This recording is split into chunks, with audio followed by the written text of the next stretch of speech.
The main focal point of my presentation for tonight's roundtable is the book of Chivalry, or Le Livre de Chivalry, by Chivalry Jejani. I'll be sharing plate prints from the publication The Book of Orders of Knighthood and Decorations of Honor of All Nations, comprising an historical account of each order, military, naval, and civil, from the earliest to the present time, with lists of the knights and companions of each British order, as edited by Sir Bernard Burke. Kicking off with a brief story time, a vignette of a Carolingian war march with names remitted. The first rays of the sun splintered over the crest of the eastern hills. The sounds of horses neighing from their posts within our encampment was a welcome greeting to the rising of day. We gathered up our implements for war, shields and bows, quivers with arrows, and shields bearing the glorious cross of the risen Lord. Having slept in our armor, some of us tried our best to stifle the groanings of our lower joints that were also sore from the arduous rides our cavalry had made the previous 3 days, to reach the infantry needing reinforcement of our officers' orders, being told to stand fast by their previous commander who sent his écuyer as emissary prior to his passage into eternal life, to notice us of the urgent need to lend our aid. It was a sorrowful message when received by our company, for the commander that had passed from our knightly ranks had been mentor to many of us in our assembly. For those of us who did not receive training by his hand, we had been tutored and brought up in the writings he had so generously given unto all of the knightly orders of Christendom. He was something of a legend among our noble ranks of paladins, and many were the requests for the troubadours that appeared at our evening gatherings around campfire in our lieges' hearths, to hear songs of his many imprisonments, his patience like St. Paul as he waited for his ransom to be paid, honorably standing fast and firm, praying without ceasing, and without any fear of threats of death. One of my favorite songs was about his brave call that rose from behind the ramparts of our Lord's castle buttresses that had betrayed our nation for an unforeseen agreement with the English king. The commander was forewarned to stay back with his troops and allow his messengers to enter first. With the hint of danger, he preserved his messengers to be the backup call of alarm should the scouts' hushed whispers of potential betrayal prove to be true. It inspired the remaining troops that heard his call of alarm from within the castle's walls, cut off by a heavy blow to his head which he miraculously recovered from during his political imprisonment in England, to begin setting up their spears and javelins as makeshift spikes on both sides of their line of foot soldiers all around the entrances and exits of the castle, with a doubling up of men on the beach side to the north of the castle, so that they could carve out a semicircle to reduce the likelihood of the enemy's forces of cutting around them in an attempt to flank out the thinner lines of the siege encampment. Now a reading from part 1 of the Book of Chivalry on Charney's career from 1337 to 1347, covering the main points of his work as a quintessential knight, his public life, including military campaigns, time in captivity, return to crusade, and ending with Anglo-French truce. To his contemporaries, Geoffrey de Charny was the quintessential knight of the age. He enjoyed great honors bestowed by the leading figures in chivalric society.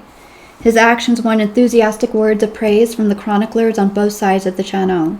To Froissart, Charny was the most worthy and valiant of them all. To Geoffrey le Baker, he was a knight more skilled in military matters than any other Frenchman, so that his fame was widespread, and who also, through long practice of arms and by a lively, wise character, was until his death chief counselor of young French knights. As author of 3 works on chivalric ideas and practices, Charny could also lay claim to the title of theoretician of chivalry in 14th century France, one of his most congenital homes. As a strenuous knight, he clearly practiced his principles, ending his career appropriately with an heroic death on the battlefield of Poitiers in 1356, the sacred banner of the kings of France in his hand. A career that ended with such renown and unforgettable clarity began more obscurely. Though the date of his birth is unknown, Charny comes into prominence in 1337, suggesting a birth date during the opening decade of the 14th century. We know, in fact, that his mother had died before the end of 1306. More significant for our interest than these details of his private life, the span of his adult public life from his first major campaign in 1337 to his heroic death at his sovereign's side in 1356, coincides almost exactly with the first phase of the Hundred Years' War, as it is traditionally reckoned, from Edward III's claiming the French throne in 1337 to the Treaty of Bretigny in 1360, thus the great conflict between the Valois kings of France and the Plantagenet kings of England provided the frame, the given, in Charny's life. War was a setting in which he worked well, for, as Raymond Cazeles has wisely observed, to live without an enemy to fight would be contrary to the spirit of chivalry Charny embodied. Any account of Charny's public actions, however brief, shows that throughout the 2 decades of his active military career, he had no difficulties in finding enemies to fight. Leading a small troop of 5 squires, écuyers, he appeared in the southwest of the realm between July and October 1337, campaigning in Gascony under the Constable of France, Raoul Count of Eu, who seems to have been Charny's patron and whose wife was related to Charny's wife. He was then a new bachelor, bachelier, a young nobleman serving under a military captain, a banneret, because he lacked the means to supply his own sizable force for war. As Edward III constructed a coalition of allies in the Low Countries, Charny's field of action shifted northward, to Flanders and Hainault. Again, Charny regularly served under the Constable of France. In 1340, Edward and his allies marched against Tournai, the first outpost of the royal domain on the banks of the Scheldt. On royal orders, Charny joined in the defense of Tournai. All the defenders won praise for their valor in saving the town. But Charny may well have felt disappointed that the French king refused to fight the pitched battle, which the English seemed willing to hazard. If so, his was not the only dashed hope. The entire campaign was a disappointment to the English, who after a brief truce turned their attention to Brittany, where a dynastic quarrel offered new opportunities. Edward III backed one claimant, Jean de Montfort. Philippe VI backed the other, Charles de Blois. It comes as no surprise, then, to find Charny on the frontiers of Brittany in 1341, leading 3 écuyers in the service of the Duke of Normandy, the future King Jean II of France. Charny's knightly qualities were already bringing him honor. When Charles of Blois came in September of 1342 to relieve Morlaix, besieged by the English under the Earl of Northampton, he gave Charny command of the first line of attacking cavalry. Honor, unfortunately for Charny, did not always mean success. His frontal charge, the classic French tactic, was thrown back, and the second French wave rode straight into a defensive line of pits disguised by greenery. Some 50 French knights died, and 3 times that number were recaptured, Charny among them. Richard Talbot, his captor, sent Charny for honorable safekeeping to his principal residence, Goodrich Castle in Herefordshire. Perhaps Charny's military eye could appreciate the details of his captor's castle, the rock-cut ditch, the reddish stone walls, and towers set with massive spurs. Perhaps his eye could only look beyond the castle across green countryside stretching toward the distant channel. Charny did not pine long in captivity.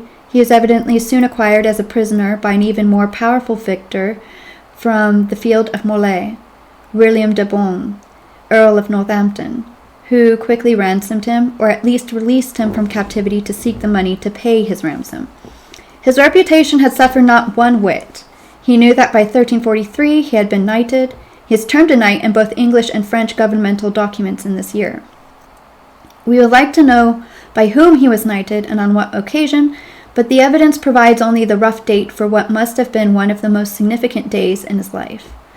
In the closing months of 1342, after Edward III crossed the Channel in October to take personal command in the Breton theatre, Charny was back in harness, serving with the French forces. Joining the Sire de Castille-Villain, he acted as one of the marshals of the army, coming to raise the siege of Vannes.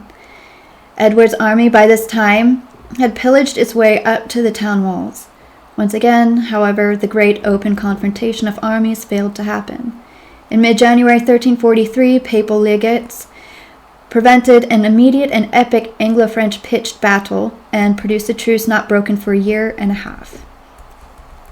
Evidently dissatisfied with this period of military inactivity, Charny soon sought out enemies in another field altogether. In 1345, he joined the crusade of Humbert II, Dauphin of Viennois.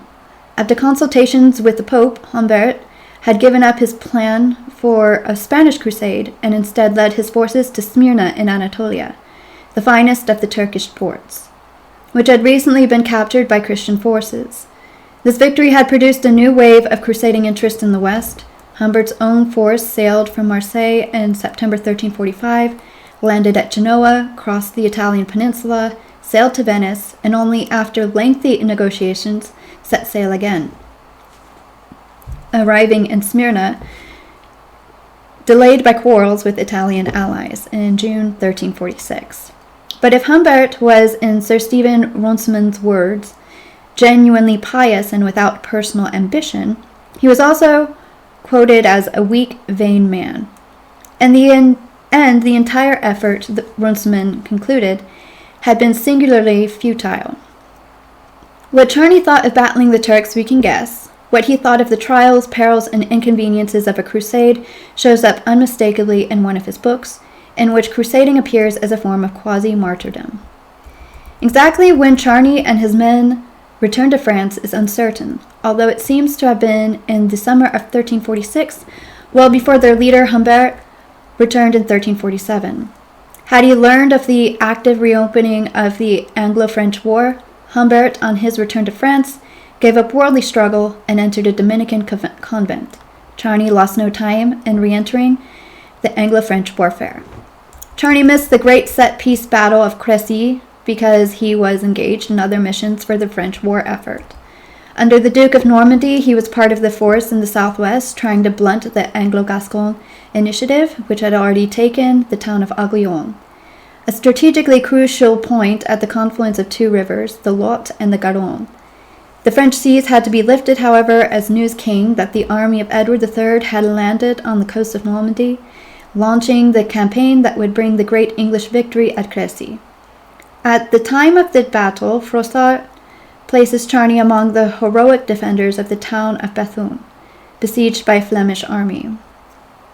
Charny's reputation perhaps benefited from being associated with a successful defense at just the right time when the host representing French chivalry in general had suffered a humiliating defeat. Following their triumph on the field of Crécy, the English went on to besiege the important port of Calais. The French king was vainly trying to find a way to pry open the English stranglehold on this strongly fortified town. His efforts were frustrated by the topography of the region, consisting of seacoast dunes exposed to fire from the English fleet, swampy land cut by frequent canals, as well as by the fortifications the English had built at vulnerable points. Philippe decided to send Edward a challenge to come out and fight. Charny's growing reputation led Philippe to choose him as one of two emissaries to convey the challenge to the English king. Charny and his colleague, the Lord of Montmorency, took mental notes on all the defenses they passed in reaching Edward III. But once they talked with the king, they could only take back a disappointing answer. Edward told them that Calais was his in right and would soon, after an expensive siege, be his in fact. If the King of France wanted to come to him, he would have to find a way. Philippe, in fact, had no desire for a frontal assault, encountering the difficult terrain and daunting fortifications seen firsthand by Charny and Montmorency. The French army withdrew, and Calais, its citizens starving, heroically held out 6 more weeks before the town surrendered in early August. It would be the English beachhead in France for the next 2 centuries. The more immediate effect was to precipitate a political crisis in France. Philippe VI and his chief vassals had repeatedly failed to carry out the most elementary function of knights and feudal lords, the defense of their land. When at the end of November 1347, Philippe of necessity summoned the estates to refill his war coffers, he had to listen to trenchant criticisms. The king had raised hosts of men at great cost and suffered his humiliating defeat. He had been reduced to making truces with enemies still within his realm. He had been badly counseled. Such criticisms helped generate the current of reform that swept new men into the royal council, men who might bring about political and military success, men who might even be able to provide the new moral tone so necessary since God was obviously punishing the kingdom for sin. Chivalry de Charny figured among the several virtuous knights added to the council in this time of crisis and uncertainty. The king even arranged a residence in Paris for Charny as a convenient base for his new counselor and as a reward for his good and loyal services in the king's wars and other affairs. Charny had in fact for some time been as busy with diplomacy as with war. He had served, for example, as one of the group of French negotiators who secured a peace between Humbert II, Dauphin of Viennois, and the Count of Savoy. He had also helped to negotiate an Anglo-French truce in September 1347. Next, I'll be sharing slides designated as tables and plates in the Book of Orders of Knighthood and Decoration of Honor of All Nations, edited by Sir Bernard Burke of Ulster King of Arms and published by Hurst and Blackett, publishers of London, that correspond to the pedigree and lineage of French chivalry. I also include the decorations from a Persian order as prompted by the knowledge that thankfulness is expressed the same in both French and Farsi, that word being merci. As such, I figured I would include also that line of pedigree in the presentation for tonight's meeting, time permitting. So before beginning with the next slide, I'd like to include a footnote from the book that encapsulates the pre-purposing of dispensing these pins, medals, and decorations of honor and orders of knighthood. The real object in creating the chivalry, to which merit of every social grade was eligible, was to popularize the idea of personal distinction and pave the way for the establishment of the empire and the more exclusive titles of nobility which accompanied it. The establishment of the Order of the Legion of Honor, after much discussion and opposition arising from a feeling that it was contrary to freedom and equality, the watchword of the Revolution, was at last carried in 1802 in the legislative body by a majority of 166 to 110. The Legion of Honor was meant to be an institution, at once the safeguard and protection of all republican principles and regulations, of all the laws of equality, and for the abolition of all the differences of rank in society, as created directly or indirectly by the nobility. The order was originally divided into 3 classes: legionaries, grand officers, and commanders. After the coronation of Napoleon on 14th July 1804, the first class of grand officers was divided into the Knights of the Grand Eagle, as the highest, and grand officers. In 1810, the first class already exceeded by 19,000 the limits fixed by law, while in 1814 the Legion counted about 37,000 numbers. This vast number naturally deteriorated much from the value of the decoration. The Restoration, though it retained the imperial order of the Legion, by no means resigned the legacy of the old monarchy with regard to orders.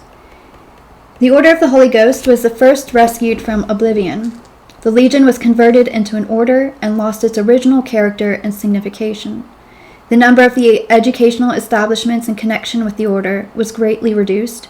The effigy of Napoleon was exchanged for that of Henry IV, while the eagle, despite its 5 wings, was christened Cross. The Knights of the Grand Eagle became Knights of the Grand Ribbon, or the Grand Cordon, and the Legionaries became Knights.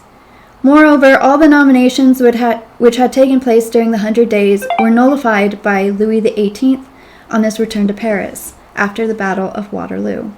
In 1816, the pay of the members was reduced to half, and compensation was only granted in 1820. During the Restoration, 63 ribbons of the Holy Ghost and 12,180 crosses of St. Louis were distributed, while the members of the Legion increased to 42,000. The present statutes of the Legion provide that the order is to be conferred by the King as President for important civil or military services rendered to the state, and that is to consist, besides the royal family and foreigners, of 80 Knights of the Grand Cross, 160 Grand Officers, 400 Commanders, 2,000 officers, and an unlimited number of Knights. In 1843, it counted 80 Knights of the Grand Cross, 196 Grand Officers, 803 Commanders, 4,445 54 officers, and 43,884 knights.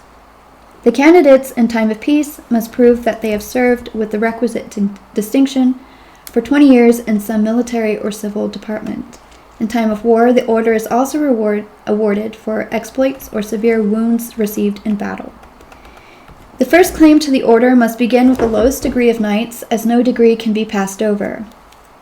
Promotion requires a standing in the 4th class of 4, in the 3rd class of 2, in the 2nd class of 3, and in the 4th class of 5 years. There are usually 2 distributions in the year, on the 1st January and on St. Philip's Day, the 1st of May. The nomination of military persons takes place on parade, and of civil at the courts of justice in the presence of the Grand Chancellor or his deputies. No ignoble punishment can be inflicted on a member of the order so long as he belongs to it. The decoration on the middle left of the plate 26 of tableau 1 depicted here consists of a white enameled star with double rays under a royal crown. The center represents on the front the effigy of Henry IV, and on the reverse the motto Honneur et Patrie, which means honor and our country, as legend in a golden field with 2 tricolored flags. The star for the knights depicted at the top of tableau 1's plate 26 is in silver, and for the other classes in gold. The knights and officers wear it at the buttonhole, the commanders round the neck. The grand officers wear besides upon the right breast a star embroidered in silver, similar to that of the Grand Crosses, and at the buttonhole a golden star. The Knights of the Grand Cross wear the same golden star, but somewhat larger, suspended by a ribbon across the right shoulder towards the left hip, and also on the left breast of the coat or cloak, a star embroidered in silver, the center of which contains the effigy of Henry IV, with the legend Honneur et Patrie. The intervening spaces of the 5 wings of that star are filled with golden lances and tricolored flags. The College of the Legion possesses enrentes and shares in the canals of Orléans, Loing, and the South, a revenue of 7,103,098 francs, of which some about 5,829,000 francs are annually spent in the pay of the legionaries, and in pensions of 250 francs each to the sub-officers and soldiers.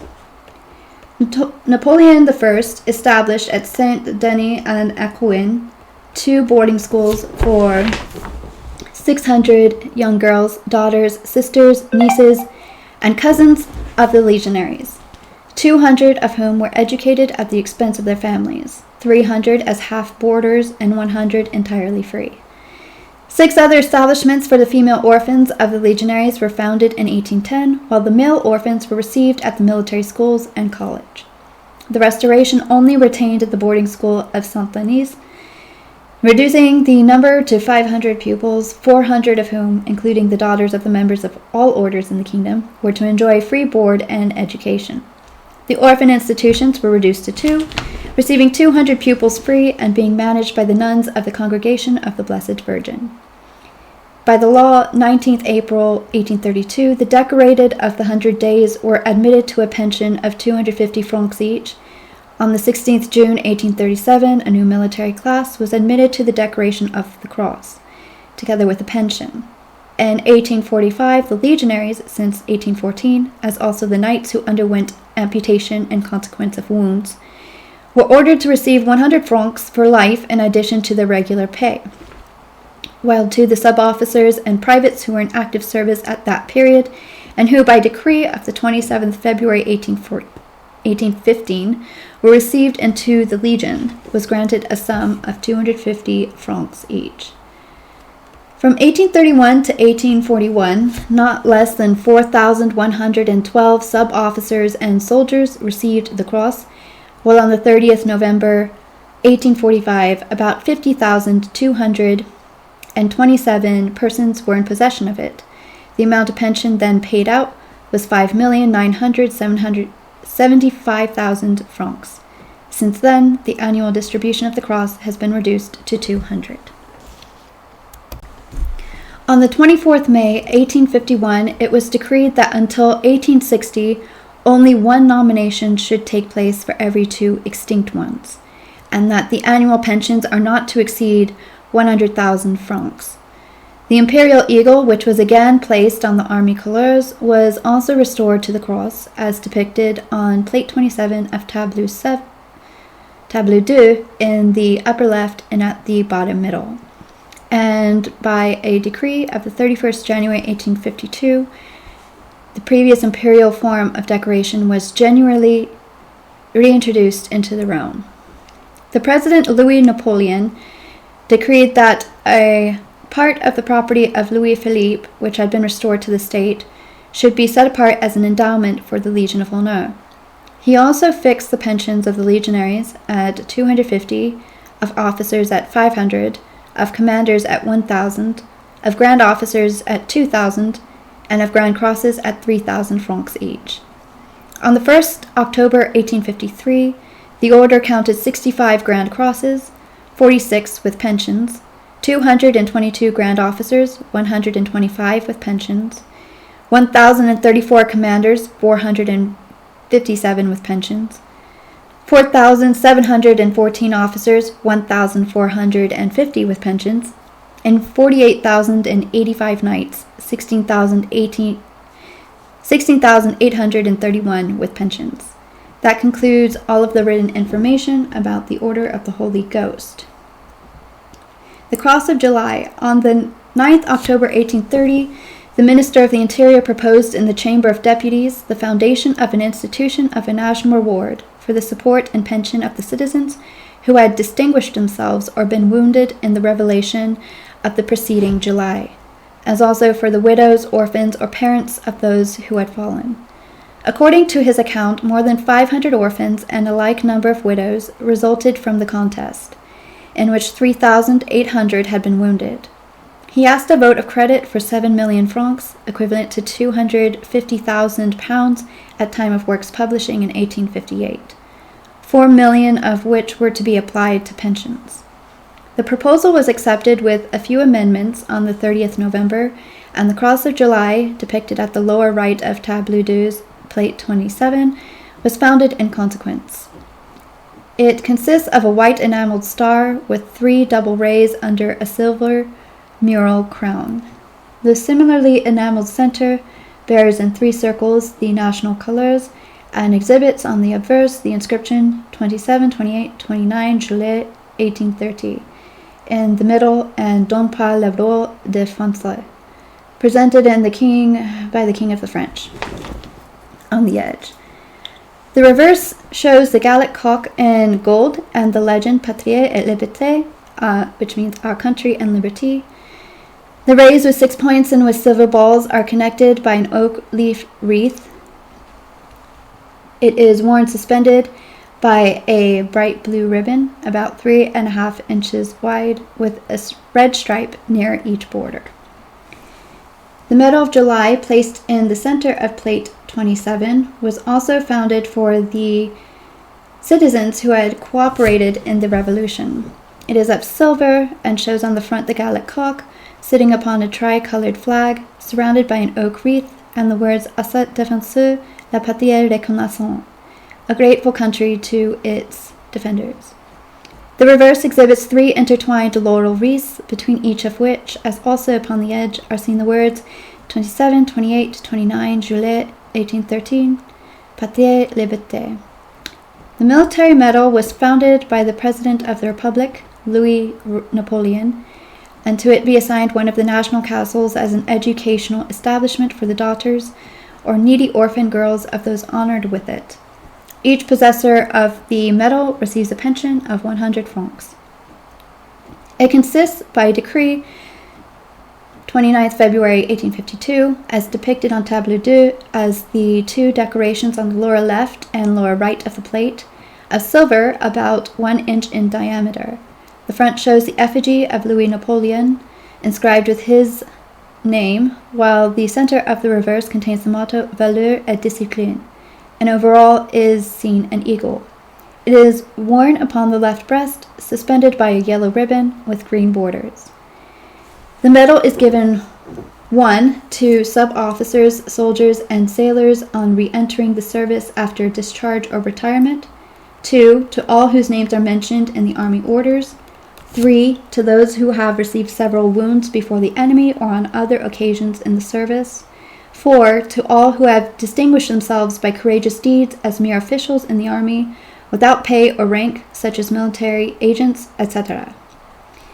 The St. Helena medal, depicted at the upper right of Tableau 2's plate 27, was instituted by the present, as of books publishing in 1858, Emperor of France, Louis Napoleon III, on the 12th August 1857, in commemoration of the campaigns from 1792 to 1815, and for the purpose of being conferred on those of the Army and Navy who were engaged in any or all of those campaigns.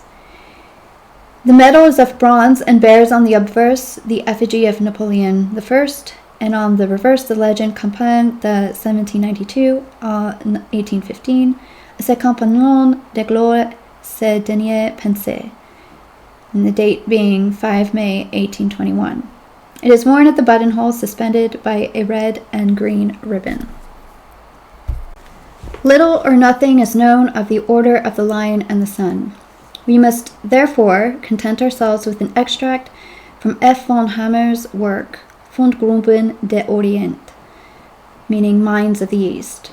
He says, the Sultan Sublime III, name being a variant of salam or shalom, both a common greeting and salutation of peace, among other innovations, created towards the end of the past century the Order of the Crescent, which he divided into 2 classes.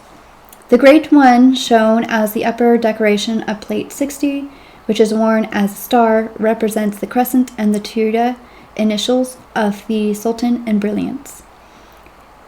The smaller one, shown as the lower decoration on plate 60, is a mere medal with the above sketches and is worn suspended by a fire-colored ribbon. In imitation of that order, the Turkish Order of the Crescent, presented exclusively to Europeans, was that of the Order of the Sun, founded by 5th Ali Shah in 1808, and which was equally divided into 2 classes, a star and a medal, which Gardin and other members of the French legation received in Persia, and which was subsequently transformed into the Order of the Lion and the Sun. The badge represents the sun rising upon the back of the lion or the sun in Leo, in exemplum, the sun in its fullest power in the zodiac. The form of the curious Eastern diploma is as follows. The emperor, by the spirit of enterprise and high merciful look, which always sees the truth by the solar life of his mind, has resolved to distinguish the servants of his ever happy empire and the confidants of his eternal excellence with the head ornament of glory and the girdle of service, as also to raise and specially to favor with a gracious look those among their equals who walk the straight path of the sentiments without a head of their own. In conformity with these principles, the highly esteemed and loyal N.N., who bears as an amulet upon the neck of the soul and spirit the cross of true sentiments and goodwill of the eternal court, and has shewn himself by long honesty worthy of the mild sunny look of imperial favor, has been covered with the imperial decoration of honor of the sun and lion, and distinguished and glorified amongst his equals by the superabundant grace of the emperor. We therefore command that the same should in perfect good hope give every day additional proofs of his good sentiments, and will, in the service of our glorious court, and thus show himself worthy of the imperial favor and grace which may be showered upon him. We have resolved that the inhabitants of the empire and of our imperial well-preserved dominions, the inhabitants of the Islam town, Tehran, and other towns of the empire, shall acknowledge the above-named N.N. as possessor of the decoration of the sun and lion, and make it their duty continually to honor and respect him. The high functionaries and dignitaries of the court, the experienced counselors and confidants of the Shakhiva, the chamber presidents of the Sublime Divan, the well-meaning secretaries of the Exchequer, should register this diploma in their books and act accordingly. given in the year 1823, parentheses, 1811.